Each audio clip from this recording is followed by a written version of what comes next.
Julia había leído ya los versículos que vamos a exponer hoy, pero me gustaría que lo pudiéramos leer nuevamente. Lo bueno que ya lo hizo y ya ustedes tienen en la mente un poco de qué es lo que vamos a hablar o cuáles son los temas principales que se van a tocar. Vamos a leer Mateo 6, del 9 al 15 nuevamente. Mateo 6, del 9 al 15, no sé si está allí, creo que no.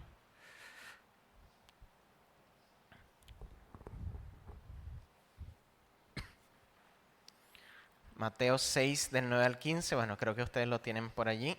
Y leemos y dice así: Vosotros pues oraréis así: Padre nuestro que estás en los cielos, santificado sea tu nombre. Creo que lo decimos muy fácilmente por haberlo escuchado tanto como a veces los católicos romanos oran, ¿no? O a veces nosotros que escuchamos.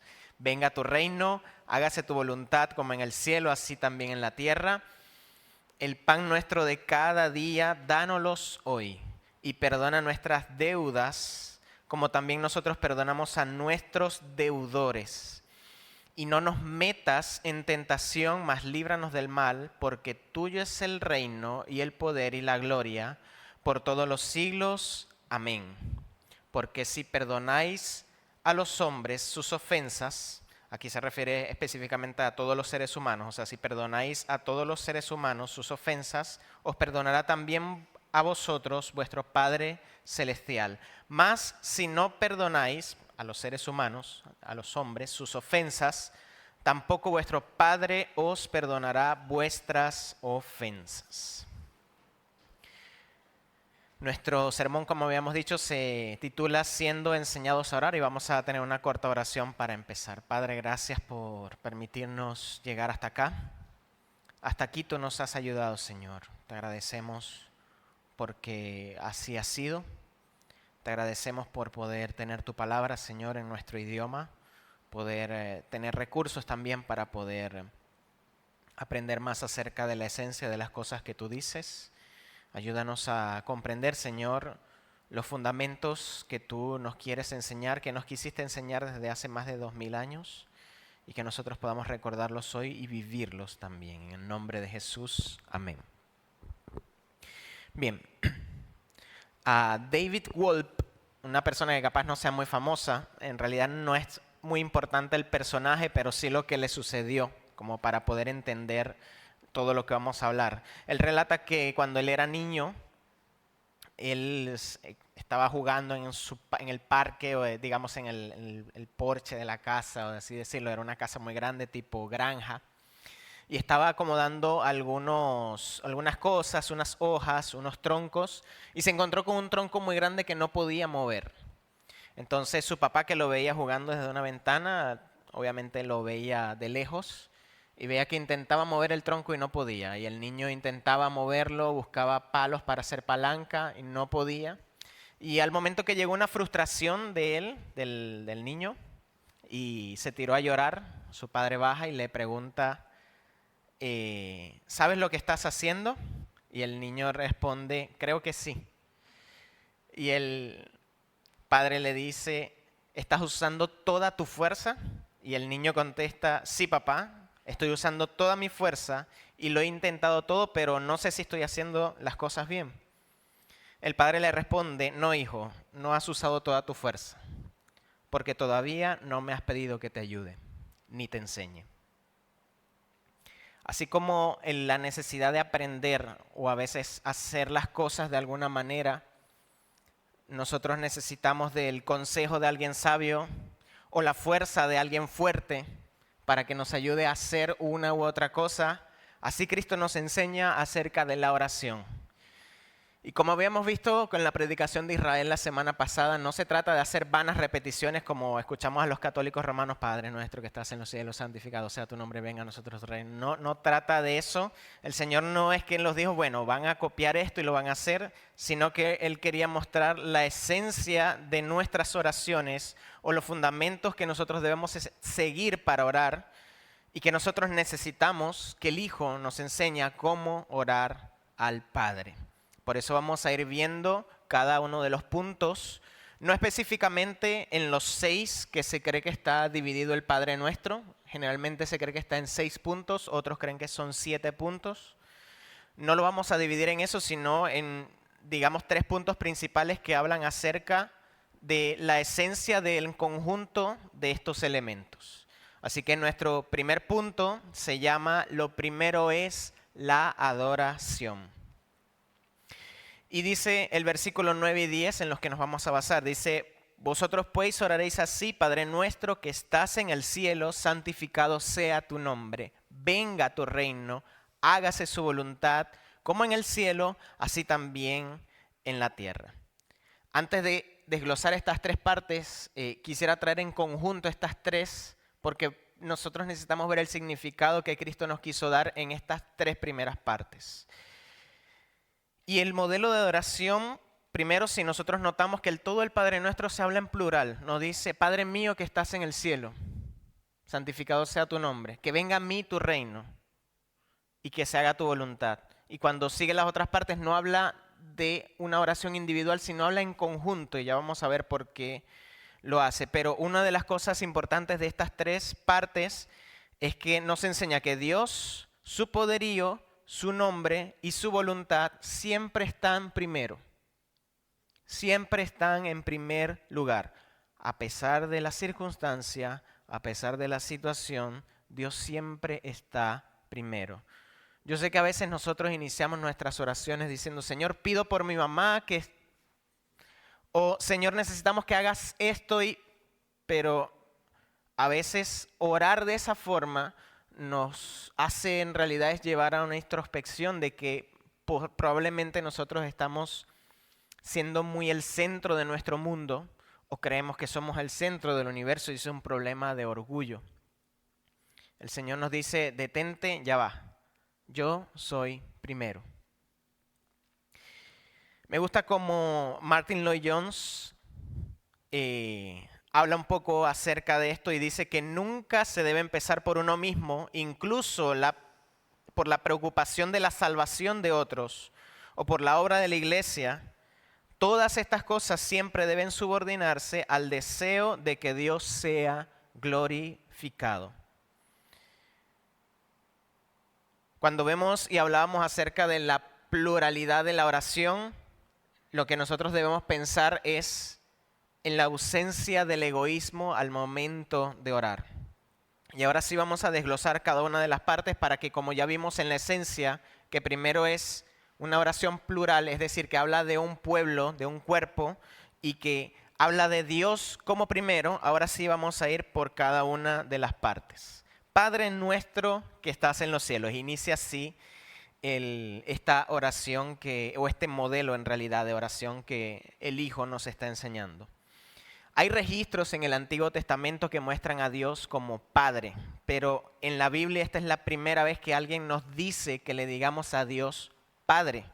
De hecho, es una palabra bastante usada, es la palabra Abba, pero la vamos a ver un poco más a detalle ahora. Para las personas que escuchaban que Cristo les dijera Padre nuestro, o sea, para las personas del contexto que estaban escuchando esto en ese momento, era difícil escuchar que se le diera esa atribución a Dios. Porque si nosotros vemos la Biblia, específicamente el Antiguo Testamento, y aún incluso con lo que se relata en el Nuevo Testamento, muchos de los judíos tenían miedo de decir o pronunciar el nombre de Dios, que nosotros lo conocemos como Yahweh o Yahvé, que en realidad la A y la E no están dentro del nombre, sino es las consonantes nada más. Recuerdo que tenía un profesor de estadística que también es pastor, y él decía que el nombre es como algo así, porque es YWHW. No recuerdo si está la H 2 veces, creo que la H es la que está 2 veces. Muchas personas dicen que también es el sonido de la respiración, y puede ser también que parezca el sonido que hacemos al inhalar y exhalar con las palabras o con las letras que están en el hebreo. Pero ellos tenían esta reverencia al nombre de Dios, pero nosotros vemos en el Antiguo Testamento que esto era una hipocresía, porque ¿qué les decían los profetas? De labios me honran, pero su corazón está lejos de mí.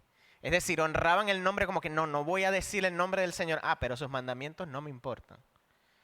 Entonces había esta hipocresía con respecto al nombre de Dios y era solamente algo que tenían como cultura y no era algo que realmente hacían para glorificar el nombre de Dios. Como había comentado, la palabra que usa Cristo es Abba, que es un término que se usa para cercanía de un padre a un hijo, y por eso en la introducción vimos esta cercanía de un padre a un hijo, pero es de un padre a un hijo que se acerca para ayudar, acompañar y amar. Es el término o la esencia de este término. Y Cristo nos quiere mostrar esta cercanía de ese Padre poderoso que está en los cielos, que tiene todo el poder, pero que es un Dios cercano. Es un Dios que nos ama y es un Dios que quiere escucharnos, que podamos orarle. Él desea que nosotros podamos acercarnos a Él. Este Dios poderoso lo sabe todo, es decir, Él sabe lo que nosotros necesitamos antes que lo pidamos, como dice Mateo 6:8.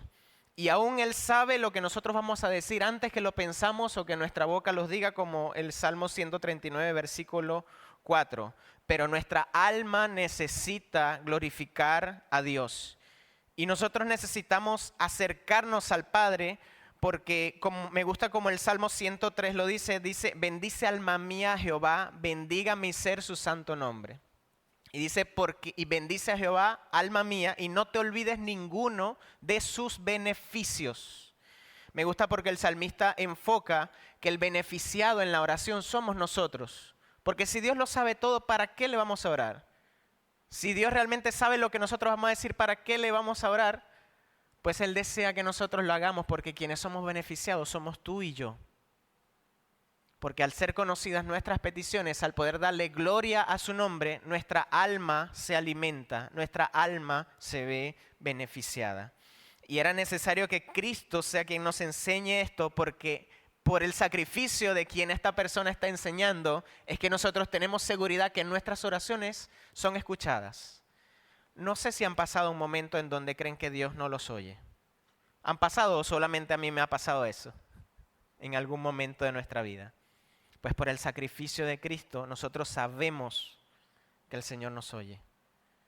Aquellos que creemos en Él, aquellos que hemos sido comprados por su sangre, nosotros tenemos la seguridad que Dios nos oye, que Dios nos escucha. No necesitamos sentir que Dios nos oiga porque de sentimientos podemos tener cualquier sentimiento. Pero por seguridad y por los principios que Él nos da y porque Dios no se contradice a sí mismo, nosotros sabemos que por su sacrificio, tu oración, mi oración es escuchada. La siguiente frase que viene es santificado sea tu nombre. ¿A qué se referirá el término nombre? Pues se refiere a Dios mismo o su esencia o su carácter. Como les dije, ellos en su contexto no usaban mucho el nombre de Dios y no decían las letras de este nombre justamente por este deseo de honrar al nombre de Dios, pero de eso no se trataba o eso no era lo que Dios quería que ellos entendieran al ver la santidad del Señor o al ver su nombre glorificado o al desear su nombre glorificado. Y nosotros podemos decir, bueno, santificado sea tu nombre, deseo que Dios sea santificado, o pido porque el Señor sea santificado, porque si estamos viendo son peticiones. Padre nuestro que estás en los cielos, santificado sea tu nombre. Es una petición que estamos haciendo, diciendo, Señor, que tu nombre sea santificado. Pero no es el nombre de Dios ya santo. No nos dice el Antiguo Testamento y el Nuevo que Él es santo, santo, santo. Entonces, ¿por qué tenemos que pedir que Dios sea más santo? ¿Será que necesita Dios que nosotros le digamos que es santo para que Él sea santo? Para nada. Esta expresión lo que implica es desear más honra y gloria a nuestro Dios. A mí me gusta como R.C. Sproul lo explica de una forma bastante sencilla. Es una petición activa para que el mundo, los que están afuera, y nosotros mismos tratemos y reconozcamos a Dios con el debido respeto y reverencia que Él se merece.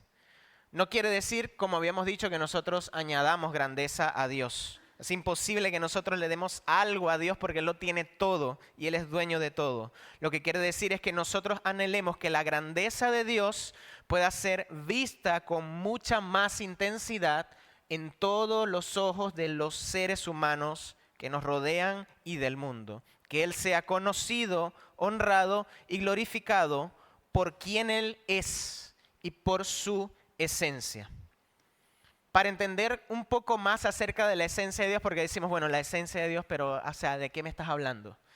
Me gusta cómo el Antiguo Testamento lo muestra con los nombres del Señor. No sé si han escuchado los nombres del Señor. Sí, acabo de decir que Yahvé es su nombre, pero el Señor se presenta de diferentes maneras, por así decirlo, en la expresión de su carácter.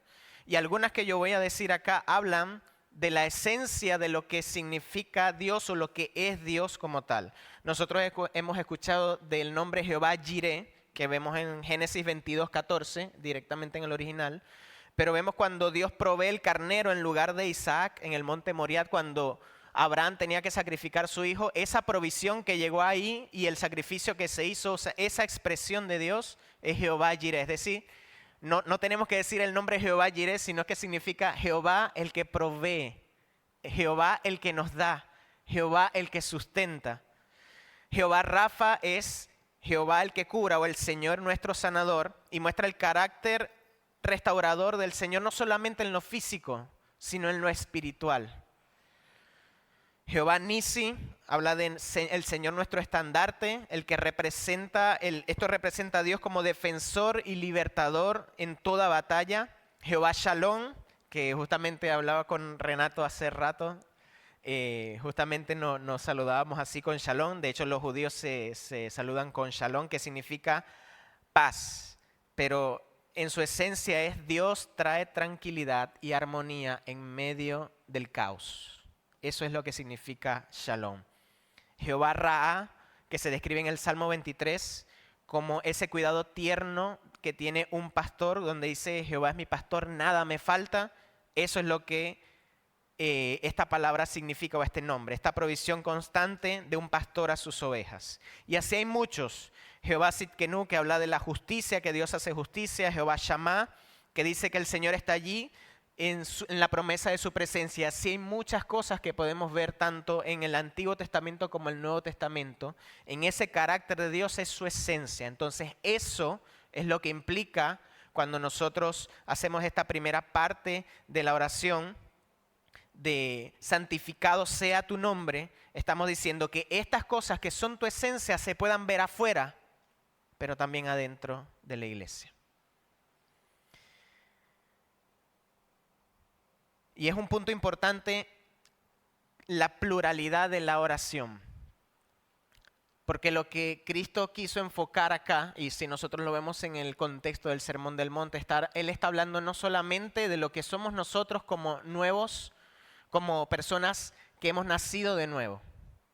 Porque vemos que está todo en el contexto también del ser sal y luz. Y cuando se entiende que cuando Él habla esto en plural, Él no solamente está diciendo, Padre nuestro que estás en los cielos, que tu nombre sea santificado, que tu carácter se vea, sino que la iglesia refleje tu carácter.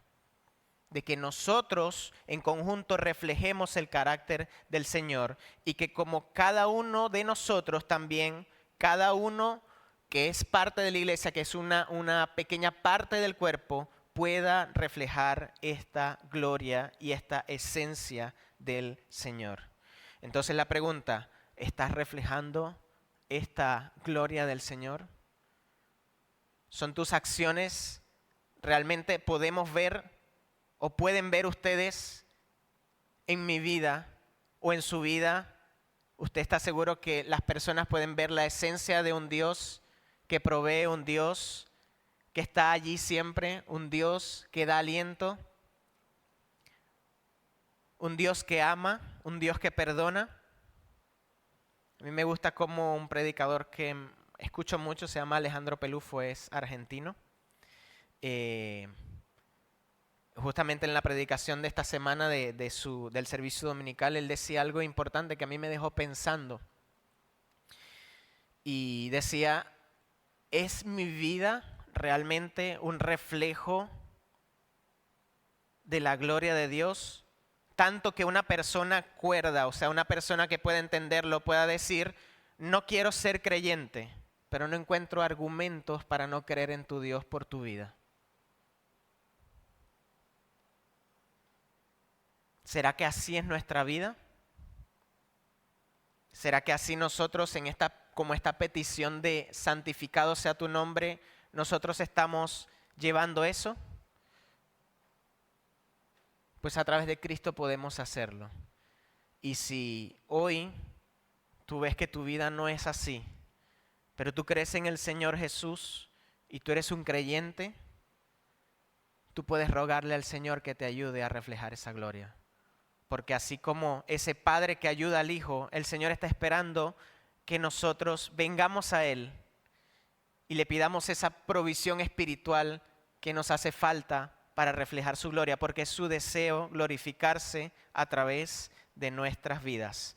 A pesar de que vamos a llegar justamente a la parte de la provisión que habla un poco de esa parte, de esta esencia también. La siguiente expresión que encontramos es venga tu reino, y cuando llegamos acá, venga tu reino, nos damos cuenta que la oración o el modelo de oración tiene un orden lógico, porque si nosotros deseamos que el nombre del Señor sea santificado, obviamente vamos a desear que el Señor reine sobre todo, porque ¿quién mejor que puede hacer las cosas que el Dios mismo? Es lógico que nosotros deseemos que su reino venga, pero ¿de qué significa esto de manera práctica que el reino venga?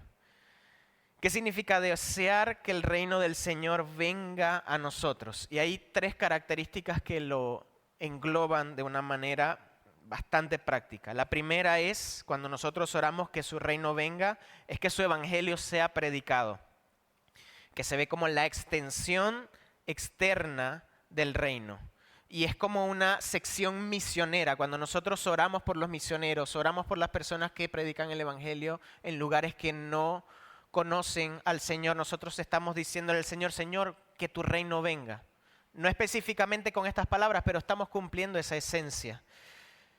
Nuestro deseo es que las personas puedan escuchar del evangelio y puedan llegar al conocimiento del Señor así como nosotros lo hicimos, y así como nosotros fuimos rescatados, ellos también puedan ser rescatados. El segundo es que la iglesia sea santificada y que viva la palabra. Es lo que se conoce como el reinado interno de los creyentes.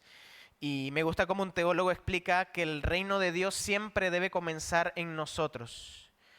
Implica pedirle al Espíritu Santo que someta nuestra carne rebelde y que reforme nuestros corazones y nos capacite para obedecerle.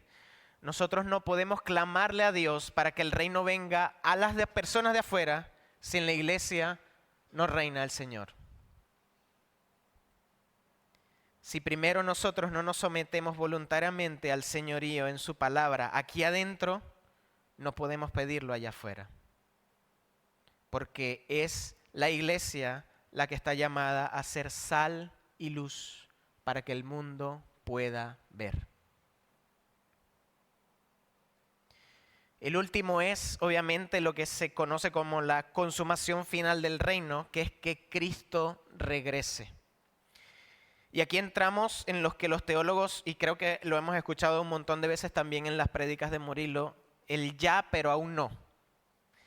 Que quiere decir que el reino ya está operando espiritualmente en nosotros a través de la iglesia, a través de nuestras vidas, pero nosotros anhelamos esa manifestación final cuando el Señor regrese por nosotros.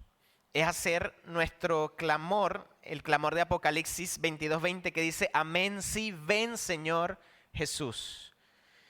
Y si nosotros observamos hasta acá, probablemente ya entendemos la necesidad de que el Hijo de Dios nos enseñe a orar, porque puede que nuestras oraciones no es que sigan rigurosamente este patrón, sino que en nuestras oraciones se puedan incluir y pensemos en estas cosas que deben ser lo primero antes de pedir por nosotros. Antes de pensar en mi necesidad, ver estas necesidades que tengo espiritualmente. La última parte de esta primera parte es hágase su voluntad como en el cielo, así también en la tierra. Y volvemos a ver nuevamente el orden lógico que hay, porque si pedimos que el reino de Dios venga, el resultado inmediato es que su voluntad se cumpla.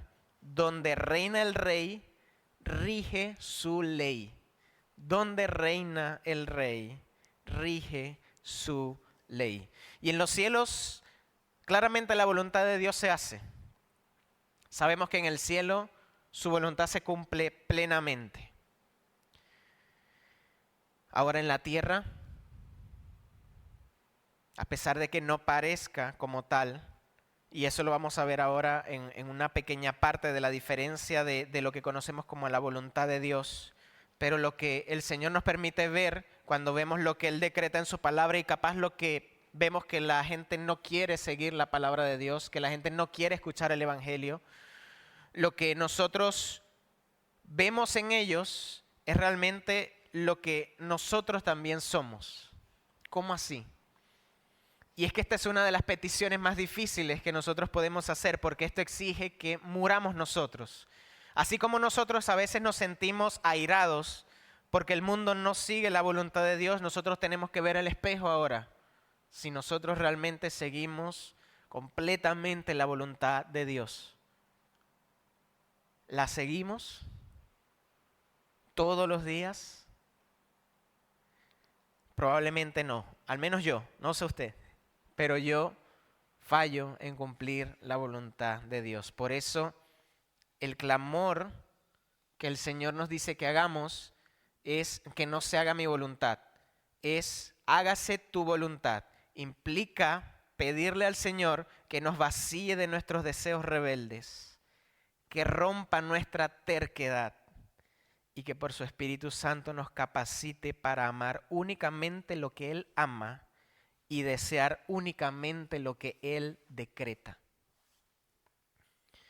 Hay una diferencia obviamente en la voluntad decretiva y la voluntad preceptiva de Dios. La voluntad decretiva son los planes soberanos de Dios que se cumplen. Dios nunca pierde el control de las cosas. Todo lo que sucede Dios lo permite. Todo lo que sucede Dios lo hace. Ahora, obviamente nosotros tenemos responsabilidad. Y nuestro pecado trae consecuencias. Pero existe la voluntad perceptiva también, que son sus mandamientos revelados en la palabra. Y la petición que nosotros hacemos al orar es: Señor, que los seres humanos en la tierra dejen de rebelarse contra tus mandamientos y que vivamos todos en una perfecta sumisión a tu palabra, tal como se hace en el cielo. Nuestro deseo es que así como esto se hace en el cielo, pueda ser acá en la tierra. El punto 2 se titula Lo justo y necesario. Lo justo y necesario. Y es una de las partes que a veces escuchamos muchísimo del Padre Nuestro. Es el versículo 11, el pan nuestro de cada día, dánoslos hoy. A mí me gusta mucho una canción que si después de la predicación usted me pregunta quién es el cantante, yo le voy a recomendar que las canciones de ahora no las oigan, pero las del 2008 capaz hacia abajo, sí. Y una de estas canciones viejas de este cantante me gusta porque dice así, dice: tú que mides las galaxias con tu palmo, el palmo esto es lo que se conoce como palmo menor, esta distancia de acá a acá, y el palmo mayor es esta distancia de acá a acá. Dice entonces que Dios puede medir las galaxias con el palmo. En la Reina Valera dice los cielos, pero se refiere a eso. Y dice que pesas en balanzas los collados. Los collados son la base de la montaña hacia arriba. Todo eso. En una balanza Dios tiene la capacidad de pesarlo. Y dice que tienes en tu boca poder para crearlo todo. Y dice tú que juntas en el hueco de tu mano. Nosotros a veces hacemos así, tenemos como un huequito acá, ¿no? Todos hacen así. Ese versículo dice que en ese hueco el Señor junta las aguas de los océanos y los ríos. Ahí, no se le escapa. Y dice tan grande que sus dedos, se refiere a estos tres dedos, a estos tres dedos, dice que el polvo de la tierra recogieron, es decir, todo el polvo de la tierra, y se refiere realmente a todo el polvo del universo, cabe en esos tres dedos de Dios. Esto no es directamente que el Señor hace eso agarrando las cosas en las galaxias. Lo que nos muestra, en este caso Isaías, es lo grande y poderoso que es Dios. Entonces nos hace una imagen mental de nosotros como humanos, es decir, bueno, si puedo agarrar esta cantidad de polvo, entonces así de grande es Dios para que todo el universo y todo el polvo del universo quepa en sus dedos. Y lo que traigo, ¿por qué traigo esto a colación? Porque ese Dios grande que hace todas estas cosas y como su palabra lo personifica de grande y poderoso, sabe lo que nosotros necesitamos. Porque si Dios no fuera omnisciente, si no lo supiera todo, no sería Dios. Si Él no lo sabe todo y está en todos lugares al mismo tiempo y tuviera todo el poder para hacer lo que quisiera, no fuera Dios. Pero sabemos que es Dios porque su palabra dice que Él tiene todo el poder, lo sabe todo y hace lo que Él quiere. Y como Él lo sabe todo, Él sabe lo que nosotros necesitamos. Entonces, ¿por qué tenemos que ir a pedirle las cosas si el Señor lo sabe? ¿Por qué nos dice acá que nos dé el pan de cada día? ¿Por qué no los dice? ¿Qué sentido tiene? Una de las cosas antes de ver el sentido es lo que no es. ¿Y por qué comentaba que hemos escuchado esta frase o sección muchísimas veces? Nosotros somos expertos en pedir. Generalmente y casi la mayoría de las veces cosas que no necesitamos. Si nosotros no tuviéramos codicia en el corazón, no existiera el evangelio de la prosperidad, créame, no existiera en el mundo. Pero como nosotros tenemos codicia, todos, bueno, al menos yo, no sé usted, pero sé que hay codicia en mi corazón. Y como nosotros a veces, o la mayoría de las veces, nosotros primero pensamos en nosotros, segundo en nosotros y tercero en nosotros, entonces el Señor nos muestra algo hermoso en esta parte de la oración. Hay unas palabras principales que quisiera que nos lleváramos y es la palabra hoy y de cada día. A ver, esto sí necesito que me lo responda al menos alguien. ¿A qué suceso de la Biblia del Antiguo Testamento a usted le recuerda comida de día en día? Sé que hay varios, pero vamos a ver si al menos uno de ellos me lo dicen. ¿A qué suceso? El pueblo de Israel y el maná. Pensaba que me iban a decir Elías y los cuervos, pero era el pueblo de Israel y el maná. Ese era el que quería que enfatizáramos. ¿Qué pasaba con ese maná? ¿Descendía cuándo? Una vez al día. ¿Qué pasaba si una persona decía, no, yo voy a acumular maná y le voy a vender a esta gente mañana? Y me creo mi negocito de maná, Maná Express. ¿Qué pasaba? Se podría, ¿verdad? Pero esto pasaba siempre, todos los días. ¿Se podría del día al otro? ¿Todos? No.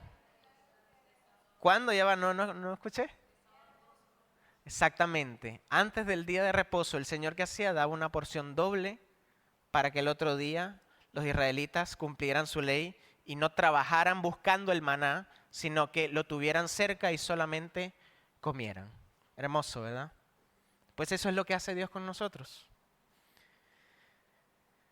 A mí me gusta cómo el pastor John MacArthur lo muestra, porque él en uno de sus libros que habla de la oración hace un estudio un poco más exhaustivo.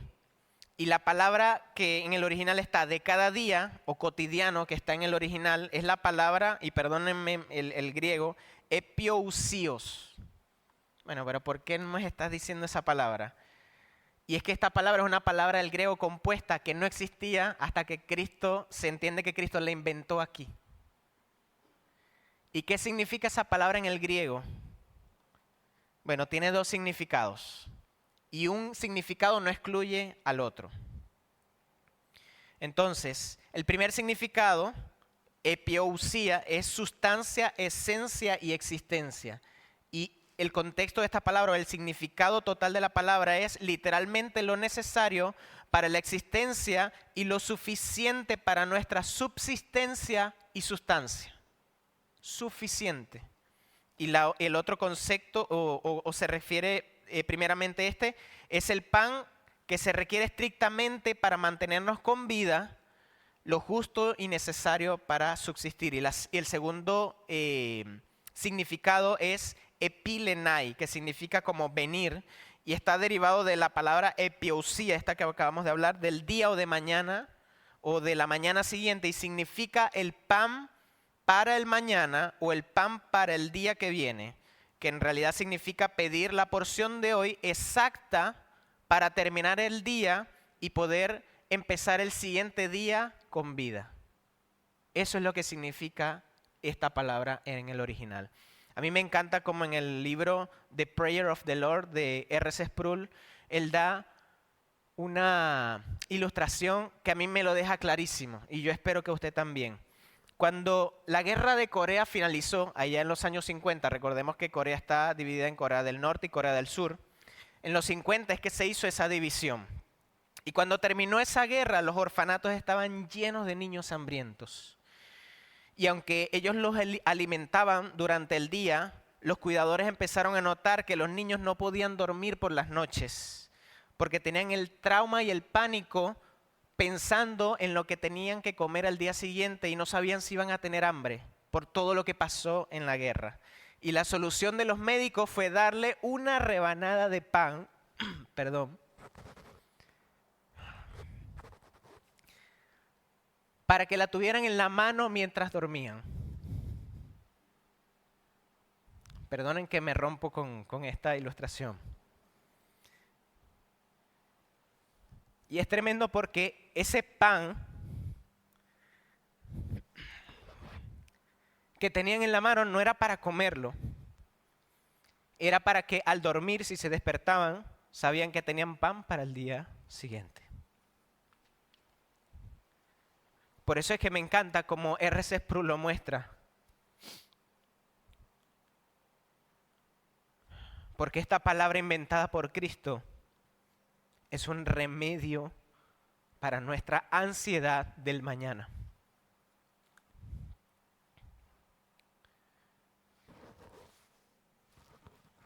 Personalmente, en casa hemos pasado una situación difícil económicamente. Y yo les aseguro que no ha habido ni un día en que falte el alimento en mi casa. Porque es que el Señor cumple esto. Él cumple esto. Él nos da el pan suficiente para el día y para llegar vivos al mañana. Ahora, ¿qué problema hay entonces con nosotros al ver esto? Y es que a veces nosotros pedimos cosas que no necesitamos. O deseamos cosas que no vamos a usar. O queremos algo que creemos que nos va a dar bienestar, que nos va a ayudar. Pero el Señor sabe que no. Y por eso no nos los da. Entonces este remedio para nuestra ansiedad del mañana, este Señor poderoso que hablamos, que hacía todas estas cosas con los elementos del universo, ese Señor controla el mañana. Y ese Señor no es un Señor que está lejos, porque la descripción que hice ahora nos hace ver lejos y por eso les vuelvo a recordar la ilustración. Dios es un Padre amoroso que quiere escuchar tu oración. Dios es un Padre amoroso que a pesar de que Él sabe lo que tú necesitas, Él quiere primero que tú aprendas lo que tú realmente necesitas, pero que aún así le cuentes lo que está sucediendo. Hablaba con Gonzalo en un discipulado de hace días y comentábamos a veces el deseo que nosotros tenemos de éxito y a veces como nos vemos y decimos, bueno, en 5 años yo voy a hacer tal cosa. A veces en las entrevistas de trabajo los psicólogos hacen eso, ¿no? ¿Cómo te ves en 5 años? Y uno empieza a decir, bueno, me veo como un líder que hace esto, esto, lo otro, un montón de cosas. O a veces nosotros mismos nos vemos, no sé, en redes sociales como un test para 5 años. ¿Cómo te ves en 5 años? ¿Qué vas a hacer? Y nosotros a veces pasamos mucho tiempo pensando en qué va a ser mañana y lo que vamos a proyectar a hacer, lo que vamos a planificar. Y el Señor nos muestra que muchas veces tenemos lo suficiente y no somos agradecidos. Justamente con Gonzalo hablaba esto y llegamos a la conclusión de 1 Timoteo 6:8 que dice, así que si tenemos suficiente alimento y ropa, estemos contentos. Usted me puede preguntar, bueno, pero que yo no voy a proyectar, yo no voy a hacer, no estoy diciendo que no hagamos eso. Pero que ese no sea tu Dios. Proyecta, planifica las cosas porque hay que ser sabios y hay que ser buenos administradores de lo que Dios nos da. Esto tampoco es un llamado para que, bueno, tomemos lo que Dios nos da y bueno, gastemos el sueldo el primer día porque Dios proveerá. No.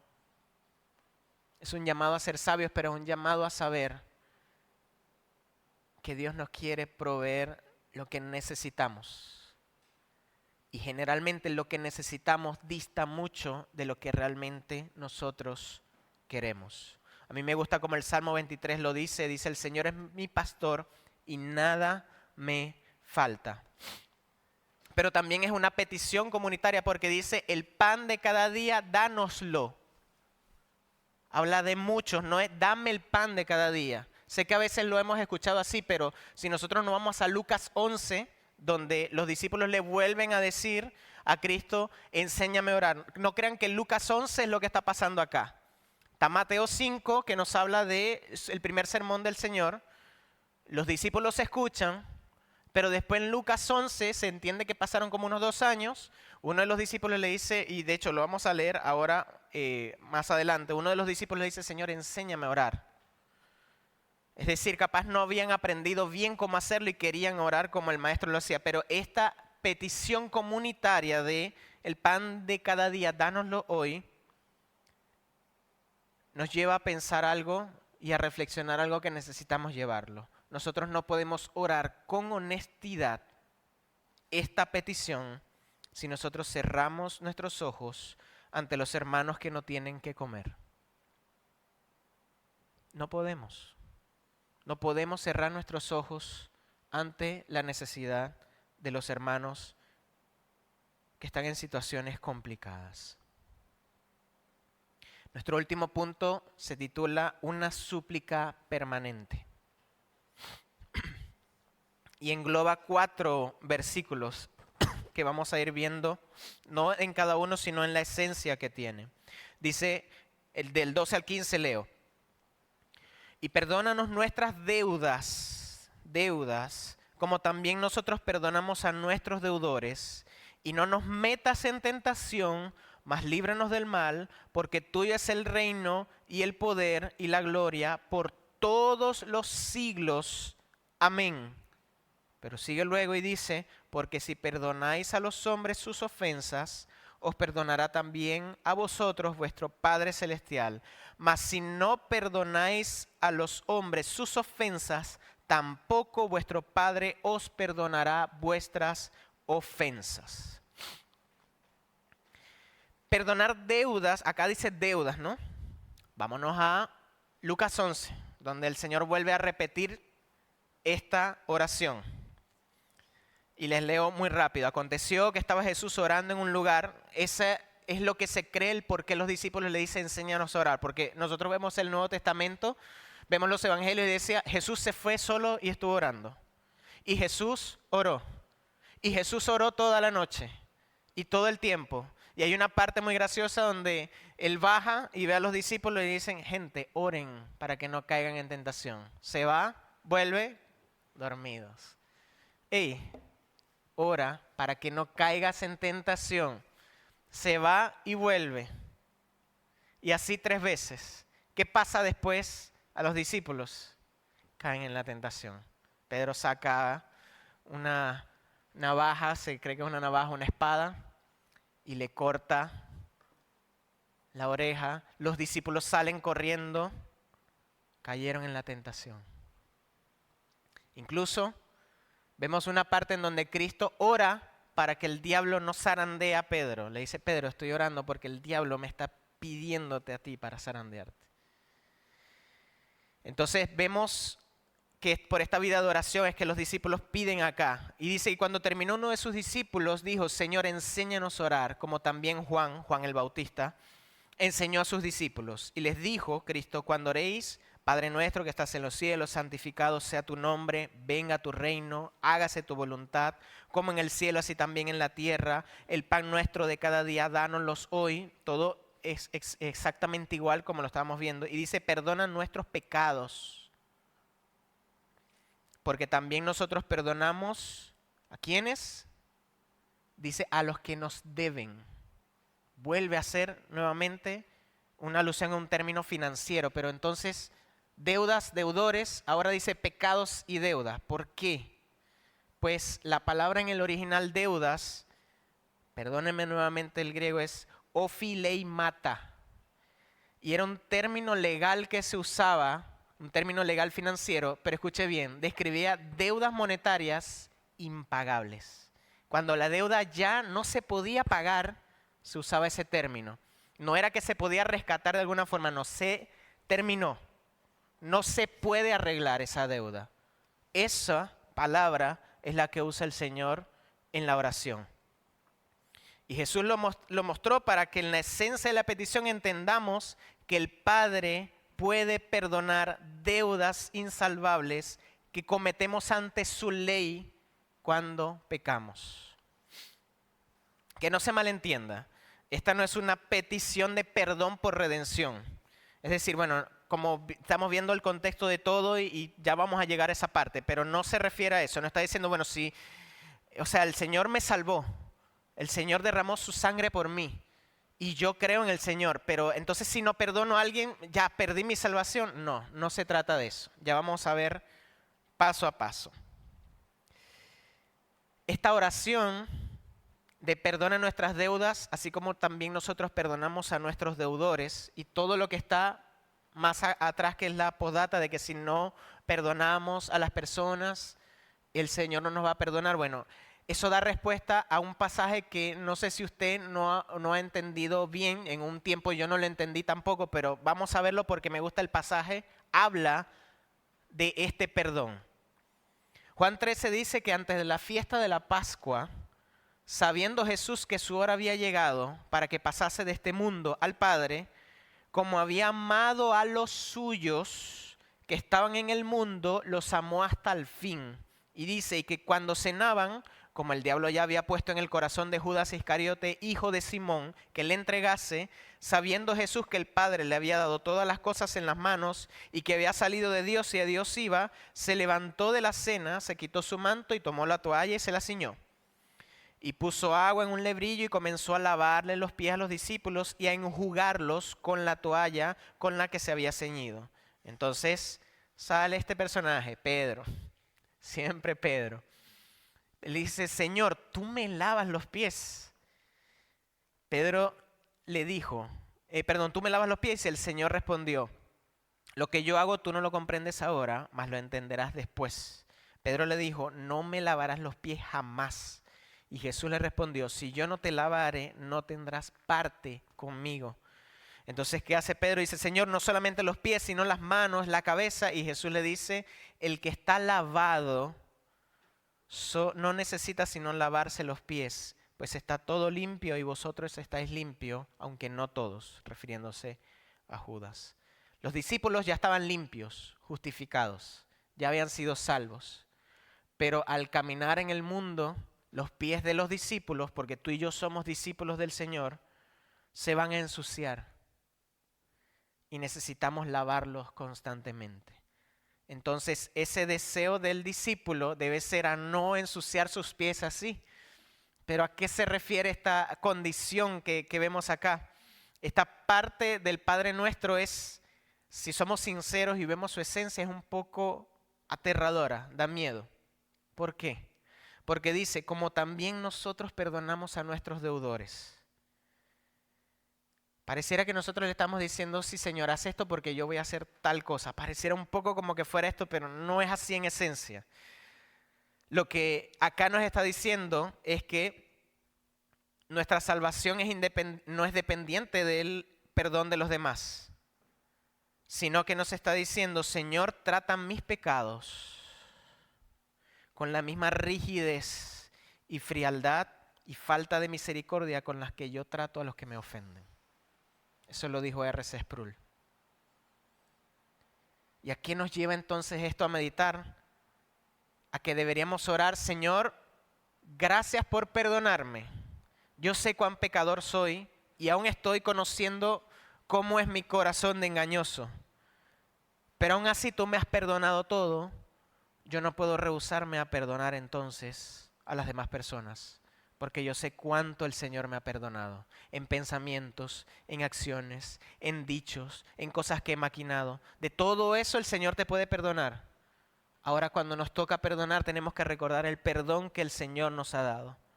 La esencia de esto es que recordemos el perdón que nosotros recibimos del Señor para también darlo a los que nos rodean. Y esto me hizo acordar mucho a una ocasión que hablaba con el hermano Samuel. Al que no sepa, el hermano Samuel es un hermano de más de 80 años, un hermano que admiro y amo mucho. Estaba hablando con Daniel, el hermano de Israel acá. Estábamos hablando del perdón. Yo estaba hablando con el perdón con el hermano, con Daniel, con Dani.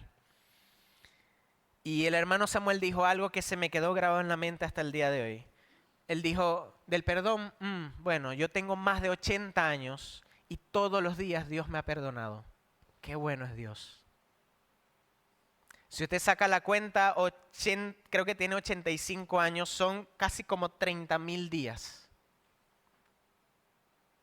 Más de 30,000 veces multiplicado por la cantidad de pecados de esos días, el Señor ha perdonado a nuestro hermano Samuel.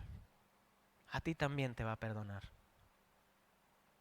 A ti también te perdona el Señor, porque Él es ese Padre amoroso que quiere darnos ese perdón.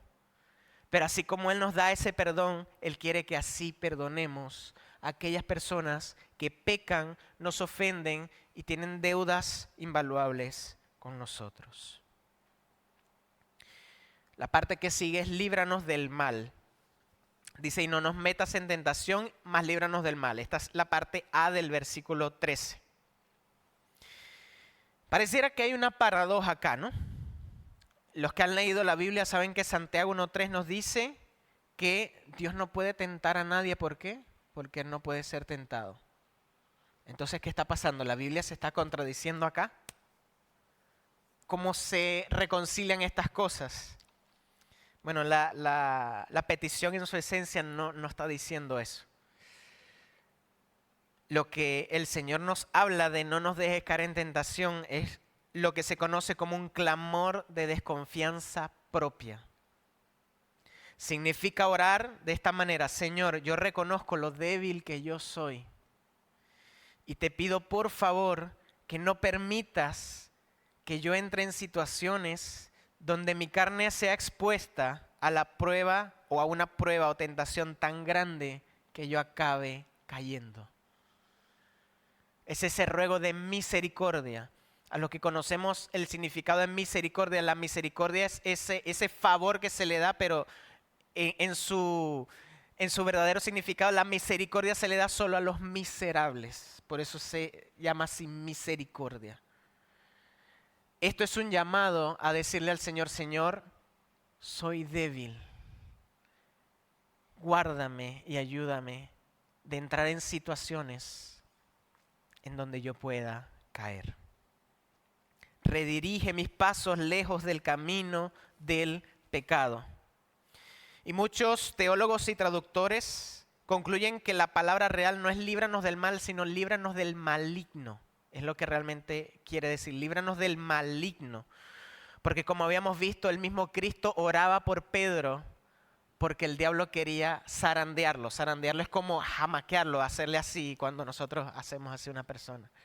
Y nosotros vemos el libro de Job, donde el diablo no podía hacer nada con Job hasta que el Señor le permitía que lo hiciera. Pero el diablo estaba deseoso de tocar la vida de Job. Pues ese mismo enemigo lo tenemos tú y yo, el enemigo de nuestras almas. Nosotros somos nuestro peor enemigo, pero existe un enemigo espiritual también. Y lo que nosotros hacemos con esta oración, o en su esencia, lo que el Señor nos dice es: hijo, ora y reconoce tu debilidad ante situaciones que puedan hacerte caer. La parte que sigue es la gloria al reino y poder. La parte B dice: porque tuyo es el reino y el poder y la gloria por todos los siglos. Amén. Y ahí termina la oración. Aunque esta doxología o adoración, es lo que significa doxología, aunque esta oración final no aparece realmente en muchos manuscritos griegos antiguos. Razón porque a veces usted cuando lee, por ejemplo, no estoy seguro si la Nueva Versión Internacional o la Dios habla hoy lo pone como en corchetes. Pero nosotros sabemos por la historia de la iglesia que la iglesia primitiva adoptó esto porque en muchos escritos estaba así. Y al punto que voy es que esto, a pesar de que usted se encuentre con una persona que le diga, bueno, pero eso no está en los escritos más antiguos y esto, lo otro, que uno se vaya a la crítica textual, que es lo que estudia esto. Tenemos que saber que la historia de la iglesia nos muestra que ellos oraban así.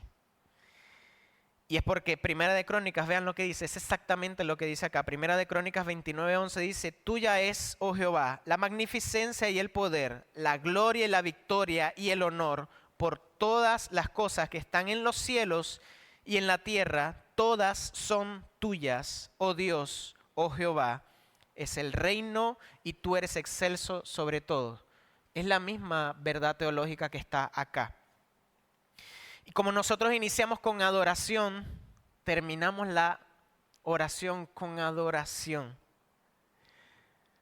Porque hay veces en donde en muchos textos a veces no vemos la esencia real de lo que Dios nos dice que hagamos si a veces no leemos el contexto o los textos que están más arriba.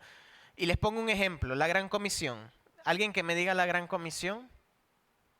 Que se acuerden, no me la digan textualmente, capaz. Dice, por tanto, id, ¿no? Por tanto, bueno, la Gran Comisión empieza antes, vean, la Gran Comisión empieza en el 18. Dice, Jesús se acercó y les dijo, toda potestad, es decir, todo el poder que puede existir y existe en este mundo, lo tengo yo en mis manos. Toda potestad me es dada tanto en los cielos como en la tierra. Es decir, tanto en lo que tú no ves como en lo que ves. Si hay poder allí, eso le pertenece al Señor. Entonces dice, por tanto, le está haciendo una implicación, ¿se entiende esto? Es decir, por esto, entonces ahora ustedes vayan y hagan discípulos porque yo tengo la potestad. Porque Él tiene la potestad, nosotros hacemos discípulos de las naciones. Porque Él tiene la potestad, nosotros bautizamos en el nombre del Padre, del Hijo, del Espíritu Santo. Porque Él tiene la potestad, nosotros le enseñamos a las personas que guarden todas las cosas que Él ha mandado. Y por su potestad, nosotros sabemos que Él va a estar con nosotros todos los días hasta el fin del mundo. Entonces, acá en la oración del Padre Nuestro pasa exactamente lo mismo. Porque el versículo 18... nosotros vemos que dice que toda gloria, todo reino y todo poder, yo lo digo al revés un poco por una canción que tengo en mi mente, pero es porque el reino, el poder y la gloria es el orden que da. Porque suyo es el reino, el poder y la gloria, Él nos dará el pan diario. Porque suyo es el poder, el reino y la gloria. Y entendamos que cuando dice es el reino, es decir, Él gobierna sobre todo. Suyo es el poder, Él es capaz y es todopoderoso de hacer todo lo que pueda. Y cuando dice suya es la gloria, y Él significa que Él lo hace para manifestar su carácter. Porque Él tiene este poder, Él nos dará el pan diario, Él nos perdonará nuestras deudas y Él nos librará del maligno. Solo porque Él tiene todo el poder para hacerlo, para que no nos quede dudas de que nuestra oración es escuchada y la oración, como dice la Biblia, del justo puede mucho o tiene poder en otras traducciones. Dice, no quiere decir que nosotros torcemos el brazo de Dios, sino que podemos entender mejor la voluntad de Dios. Y nosotros no sabemos si a veces orando por la sanidad de una persona, nosotros no sabemos si Dios ya había determinado sanar a la persona y hacernos pasar esa circunstancia para ver su gloria a través de esa sanación. Hay veces que no lo permite, pero aún así Él se glorifica. Porque aprendemos a depender de Él y Él hace lo que Él quiere en nuestras vidas y nos da lo que necesitamos. Como había dicho anteriormente, y probablemente a veces, no siempre, es lo que nosotros queremos. El Señor hace como una postdata en los últimos versículos. Vemos que la oración termina con un amén. Bueno, terminó la oración, ¿verdad? Pero vemos que quedan 2 versículos más. ¿Qué nos dicen esos versículos? Los tenemos allí, 14 y 15. Dice, porque si perdonáis a los hombres sus ofensas, os perdonará también vosotros vuestro Padre Celestial. Y el 15 dice, mas si no perdonáis a los hombres sus ofensas, tampoco vuestro Padre os perdonará vuestras ofensas. Volvemos a encontrarnos como que en una encrucijada, con una paradoja con Santiago. No es que el perdón de Dios sea dependiente. Lo que está implicando esta advertencia, y es severa, porque pareciera que Dios nos está diciendo, conforme a tu perdones, yo te voy a perdonar. Pero lo que necesitamos ver en esencia es que si nosotros perdonamos, es por un fruto dado por el Señor. Nosotros tenemos la capacidad de perdonar porque el Espíritu Santo obra en nosotros, en los que hemos nacido de nuevo. El Señor nos ha empoderado, en realidad es la palabra para usarlo, para perdonar. Antes no podíamos cuando éramos esclavos del pecado. Ahora sí podemos. Y tenemos que pedirle al Señor que nos dé la fuerza para hacerlo. Porque Él nos puede fortalecer para hacerlo. Pero lo que el Señor está haciendo, hablando de esto, es recordándonos en el marco en donde estamos. Estamos en el Sermón del Monte, hablando de aquellos que han nacido de nuevo. Tú y yo que hemos nacido de nuevo, debemos perdonar. ¿Podemos exigirle a una persona que no ha nacido de nuevo que perdone? No podemos. Porque Dios no le ha dado su Espíritu Santo. Pero a ti, mi hermano, y a mí nos ha dado el Espíritu Santo. Y por eso debemos perdonar. Lo que el Señor está haciendo acá es haciéndonos la insistencia, por decirlo de una manera, no me gustaría usar esta palabra, sino que nos está recordando la importancia de entre toda la oración, el perdonar. Varios teólogos coinciden que el acto de perdonar no es justamente esta causa de que Dios nos perdone, sino el fruto y evidencia de que nosotros hemos sido perdonados. Un corazón que verdaderamente ha sido tocado por la gracia divina es un corazón blando y dispuesto a perdonar siempre.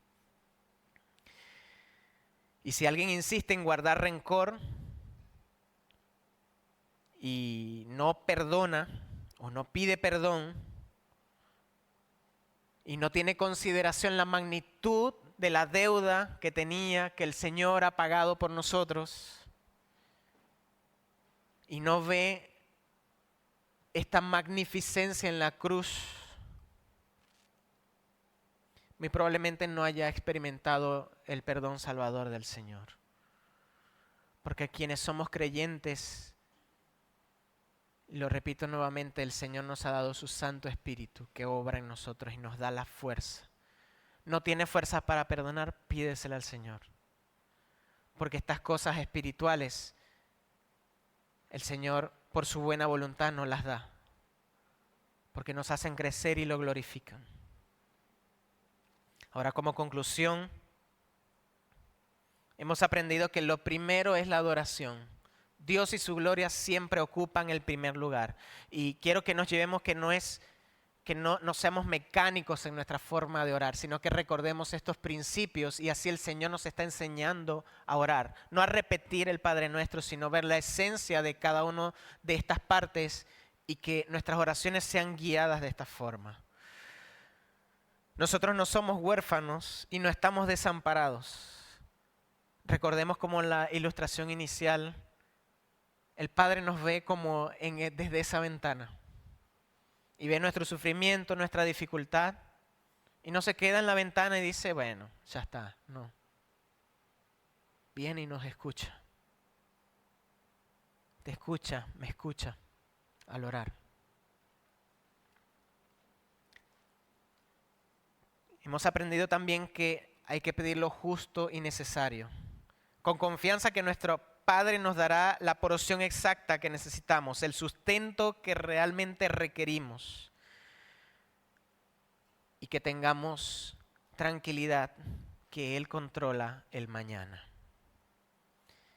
Y por último, clamamos por su perdón y protección, sabiendo que aunque fuimos limpiados por la sangre de Cristo para ser justificados, necesitamos que Él lave nuestros pies diariamente, pero tenemos que recordar y ver el perdón tan grande y pedirle a Dios que nos dé fuerza para no ensuciar nuestros pies, para por amor a Él y ver cuán grande perdón nosotros podamos luchar contra el pecado.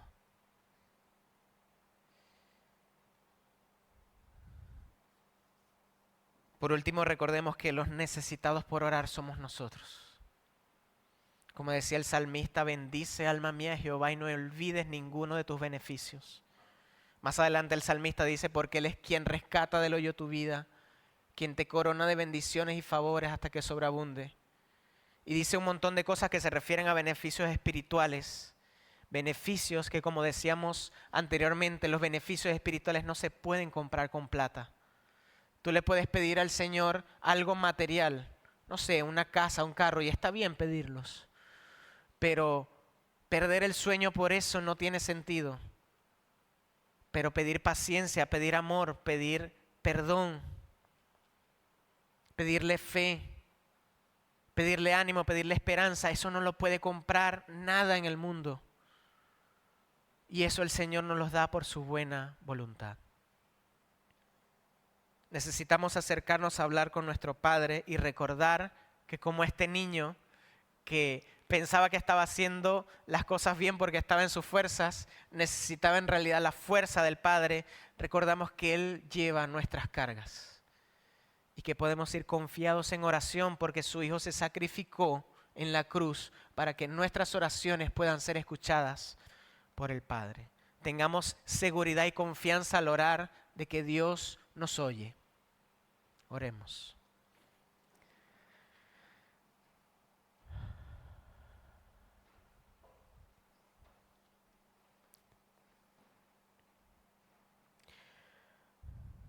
Glorioso Dios, gracias.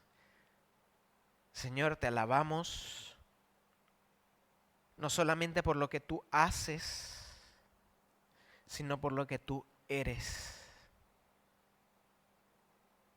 Tú eres el Señor y Dios Todopoderoso. Como veíamos en Isaías, Señor, tú eres tan grande y poderoso que en nuestra imaginación o para ver tu gran magnitud, los océanos y los mares cabrían en el hueco de tu mano. Podrías agarrar todo el polvo cósmico y de la tierra en tus 3 dedos.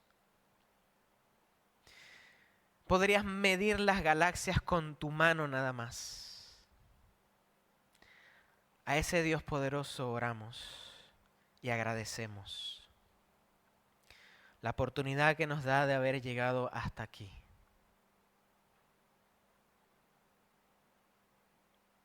Señor, sabemos que tu provisión tú nos las das. Y así como pedí a mi hermana Gabriela y pido yo también porque nos ayudes en las situaciones laborales que necesitamos, sabemos que todo está en tus manos.